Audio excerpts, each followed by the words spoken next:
Hi, I'm Karen MacNeil, and welcome to WineSpeed.com's People to Know, insider interviews with the most fascinating and important people in the wine business. And today we're here with Dr. David Howell, who is a research geologist. He spent 30 years with the U.S. Geological Survey and is an author. He co-authored The Winemaker's Dance, Exploring Terroir in the Napa Valley with Jonathan Swinchatt. David, welcome. Thank you. It's good to be here. Yeah. You know, when wine writers like myself talk about soil and rocks, we often use those terms interchangeably. I'm sure it drives you crazy. But explain, those are two such primary ideas. What is soil and what are rocks? So I like the fact that you say soils and rocks. Most people just say soils. And of course, soils are the soft particulate material that's on the Earth's surface. It's made up of rock fragments and organic material and insects, and it's a living process. And of course, rocks are the bedrock below. And so when you look at a geologic map, you don't see soils, you see the bedrock. If you ask for a soils map, that's done by a different group of people, soil scientists, and they actually come with an auger or a shovel and dig up the first foot or two and describe it. We as geologists are more interested in what's below, and we give it a genetic process. So we want to know, how did that rock get there? How old is the rock? What is it related to?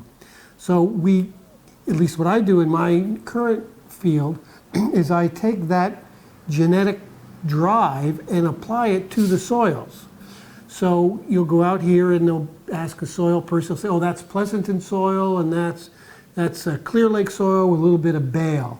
And I say, what's that mean? Yeah. And when I look at it, I say, no, that's an alluvial fan that's sourced from the mountains over there, and it came down through a stream, and it's spread out, and it's coarser grained over there and finer grained over here, and there's better drainage here and less drainage, that sort of thing. So that's what a geologist does. We're interested in the processes by which the Earth formed, from the deep, deep core of the Earth to the very old, deep history of the Earth to the soils themselves. Yeah. You know, is there, we've joked about this because I've known you now for a bit of time. Is there something that wine writers like me always get wrong in geology, that when you're reading about wine, you say, damn it, they got that wrong again? Limestone in California is one. Yeah, there is no limestone in California, well, right? There's a little bit. At Paso Robles, at a few places, there's some. And then there are little, blocks of limestone here and there. And then there's some marble every once in a while. But no, there's not a lot of limestone. The other thing that's really tough about geology is the time. Yeah. We're dealing with, in Napa Valley, rocks that are as old as 140 million years. But we're dealing with a valley that's less than 1 million years old. The Mayacamas Mountains didn't exist 1 million years ago.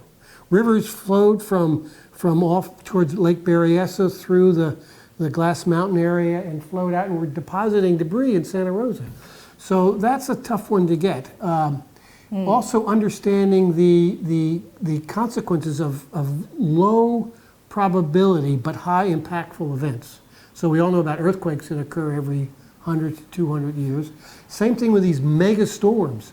So most of the debris out in the valley and these alluvial fans don't occur on a year-by-year basis. They occur after possibly a major forest fire has completely stripped the mountains, and a storm comes in, one of these mega river storms that dumps 25 inches of rain in a year, and then all that debris comes and washes across the valley. That's what creates the alluvial fans. So it's just thinking about process, time, and these. And in terms of the process, you don't need to know much. You have to understand gravity, and you have to understand that water flows downhill, and you have to understand decay, because a lot of the rocks are in the hills, the foothills around here, and they are rocks that are being attacked by carbonic acid. We all know that because if you go to the gargoyles in Paris, you see they're not nearly as gargoyle-y as they once were. They're all being eaten away, or a cemetery and looking at gravestones. So this carbonic acid, which is HO2 plus CO2 forms it, eats away at the rock, turns the original rock minerals into clays. Those clays actually become a part of the soil. So I think it's not rocket science, but you just have to bear with it and recognize these are slow processes that are very infrequent that create these events. Yeah. Now, where did wine come in for you? And did it come in early? I mean, those of us in the wine business think of geology and wine as being extremely interrelated, but plenty of geologists don't ever deal with wine regions. But right. You have a real fascination for wine regions. Well, I was in the Army in Germany in the late 60s, and I became fascinated with wine there. And then in my profession, there were lots of garage wine makers. So wine was always part of us socially, but it never had anything to do with professionally. Nothing, zero. And towards the end of my professional career, I was getting less interested in doing research and more interested in trying to convey the research that we already knew, and so it would have some impact on policy.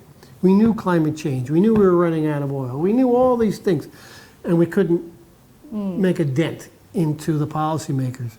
And if I were to talk about, let's say, the volcanic activity in Sonoma and advertise a sign with a poster, about 10 people would show up. There generally were gray hair and beards and brought some rocks in for me to identify. But if I said I'm going to talk about wine and volcanism in Napa Valley, the audience got filled. And so I suddenly realized, holy moly, this is a way of, there's something here that I can, the lost leader to get them in is wine, and then I could talk about the geology. They'd have to hear it. So I started teaching a class at Stanford called Geology and Wines of California. Now, I didn't know a lot about the wines, but I knew the geology, so I would call up a vintner in Sierra and Foothills or Paul Drapier up on the Santa Cruz Mountains, and I'd say, I'm David Howell, I'm going to have this class at Stanford. Would you come with some wine, and I'll talk about your geology, and then you can talk about your wine. They all came. Unbelievable. Michael Salachi came. Yeah, from Opus One. From Opus One. So all of these, so I did this for about 6 years, and I ended up learning a lot from them. I learned more from them than they learned from me, I think. But it became just a simple thing. So now I can't think about geology without thinking about wine, and I can't think about wine without thinking about geology. Yeah. Now that passion and that interest evolved into a video called Earth Nectar. How did that come about? So that was, again, serendipitous. My friend Jonathan Swinchatt he was a teacher of mine at Colgate in 1965. He was a young rascal of a young professor. And sometimes you just click. So we clicked, and I just stuck with the USGS. And he quit geology and became a carpenter and quit that and got a job at Essel Institute. And then he became a videographer. And he was going to do a video on the Canadian Shield. And I thought, Canadian Shield? I mean, what are you going to do about that? And I was in Paris at the time, and a Chinese colleague of mine called me and said, would you like to come to Tibet? And so I wrote to Jonathan, who has always been fascinated with Tibetan Buddhism. I said, Jonathan, how about forgetting about Canadian Shield? Come with me to Tibet and we'll do a video. And so we did this video called Tibet, Where Continents Collide. And when we finished that, we were driving in a bus in China. It was dusty and bouncing along. And there was a professor from Berkeley, David Jones, in the bus. And he said, David, he called me David and I called him David. He said, David, what are you going to do next? I said, I don't know. And he had just started his a winery in the Sierra and Foothills called Lava Cat. And he said, why don't you do a video on wine? And so and Jonathan knew a lot more about wine than I did. I drank a lot, but I didn't know much about it. And so Jonathan said, that's a good idea. And so I'm working for the USGS, so I really can't get involved in that kind of a commercial enterprise. But on weekends and nights, I can talk to him. We went to Beltramo's, which was, at that time, a fabulous wine store. And we started looking at labels. And we saw, Diamond Creek with Red Rock Terrace, Gravelly Meadows, Volcanic Hill. And then we heard of these other things. And so we suddenly realized that we should maybe go to Napa first, and we'll see if we can talk to this guy Al Brownstein. And we knew about the Paris wine tasting. So we'll say, maybe this guy Warren Winiarski would talk to us. Well, they opened their arms up. It was incredible. Yes. We were brought in, and that was in 1990, and I'm still here. You know, What a story. we were supposed. Now I did through Stanford go other places, but this has become our laboratory to really understand everything about the relationship between wine and geology, and then to learn. So I got Napa Valley wired now. I really understand this valley. Yes. For the last 100 million years, and so that's how it all began. Well, and that did result also in the book with Jonathan Swinchatt, Rainmaker's Dance. Right. So after the video, Winemaker's Dance. All right. yeah, the winemaker's answer. But after the video, there are every year 2 or 3 major international science conventions in San Francisco or in Oakland or Berkeley or at Stanford. And invariably, the chairman of that particular conference would call me up and say, David, could you lead a field trip for our participants? And one year I brought all the science writers from all the major newspapers and networks from around the United States on a trip through Napa. So it became more and more an activity. And with each of those activities, I met more winemakers, and it just kept spiraling. So it's been, I don't think I've had a single bad experience other than maybe getting a little ahead of my tip and making some suggestions. And the other thing I've noticed, which is what my scientific colleagues criticize me for, is I'm often the only geologist in the room. Yeah. And that is both comforting and a little dangerous, because sometimes, wait a minute, that's not quite right, because geologists love to prove your colleague wrong. Ah, I see. Yeah. So there's a lot of competitive, but through that competition, you get better and better, you learn more, and you make, you're correct. Yeah. Now, what about, I know you are also, just personally as a hobby, you're a painter. Is there a connection in your mind between geology, painting, wine, or? Yeah, there is. There is. Well, it's in a simple-minded way, left brain, right brain sort of a thing. I've never been really good at analytics. I was terrible in college boards. I was terrible in when you take tests to get into graduate school, all these, the analytical part of it. But I always had a feel for the form and the function and how mountains form. I had this thing, I can go up to an outcrop and immediately see relationships between either the minerals there or the particles there. It just became very natural. So I've always approached geology from an aesthetic point of view, from a feel point of view, and then I rely upon others to sort of solidify that with some actual analytical data. So there really is. Many artists, one of the things we do is we draw maps and we draw cross sections, and those can be absolutely beautiful things. It's not just connecting dots and creating a rigid image. You know the artist Escher? Yes, of course. So his son was a geologist, and he made cross sections through the Swiss Alps that looked just like Escher paintings. Yeah. They were there. And so, because you have a data point here, and you have a data point there, and a data point there, and you can correct it like that, or you connect it, like this. It's all possible. Wow. So yeah. So clearly, for me, there is an aesthetic form function sort of component to geology that I've relied upon. And through this process, I'm sure you've had an opportunity to taste many great wines, right? Because now you are good friends, both professionally and personally, with many of the great winemakers of not just Napa Valley, but also I know you do a lot of work in France. What has been do you have a single most extraordinary tasting experience? I don't have a single one.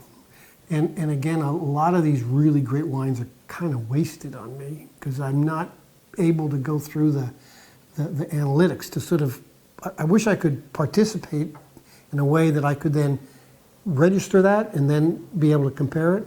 But I will give an example where I was participating in a very tasting with my wife. And we were at I brought about 20 geologists to Stag's Leap Wine Cellars. Warren Winiarski was hosting us. And at the end of the tasting, he brought out a bottle of Cask 23, their famous wine. And my geologists tended not to, but they were blown away by it. And actually, some of them bought some of the wine. But we tasted it, and then at the end, we thanked them, and we were driving home, and we had 3 cars, and it was about 7 o'clock at night, and we communicated to the cars, let's go up University Avenue in Berkeley, get some dinner. So we're driving up University Avenue, we park, and we go into this Indonesian restaurant. And my wife wouldn't go in. I said, well, Susan, why aren't you coming in? She said, I'm still tasting that wine.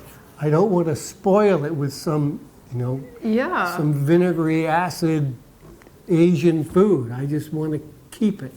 And that to me was emblematic of a number of wines that I've since had, that when you do taste them, they linger. And the problem with a wine tasting like the Oakville Taste of Oakville, where you have 100, you got Screaming Eagle, Harlan, you got all these things, and you just, one after the other, and you're usually spitting, but not always.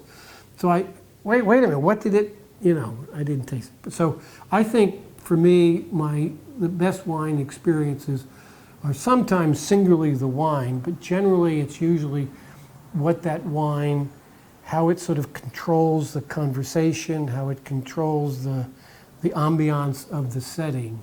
And it's part of the food, the people, the event, and the wine itself. And if you know it's a really special wine, you sort of feel like, hey, I'm special. Yes. Because of the wine. The wine has made me special rather than the other way around. Yeah, it certainly can work that way. Tell us something about you that would surprise most people to know. I can't spell. You can't spell? Oh, I'm terrible. Well, let's see, that makes you like a lot of men. Yeah. No, just teasing. No, it's worse. I don't know. I tend to be someone who loves to do lots of things. I love sports. I've always been active in sports. I just bought a golf course. Wow, okay. This is a quick little story in that it was a classic 9-hole golf course that the Attorney General of New Hampshire said it's inappropriate for a golf course to be part of a charitable trust, ordered the town to sell it. The town sold the development rights, but not the golf course, and it was going down, and I love golf. And so I went around with wine. I would have wine tastings and then convince people to become partners. And I got 25 people to each pony up $25,000, and that was enough to buy the course, the equipment we need, and put some in the bank. And so that's been my activity for the last 2 years, is shepherding this golf course from near oblivion back to its former greatness. That is a surprising fact. Well, our complete interview with David Howell appears on WineSpeed.com's People to Know page. Check it out. You'll really enjoy it.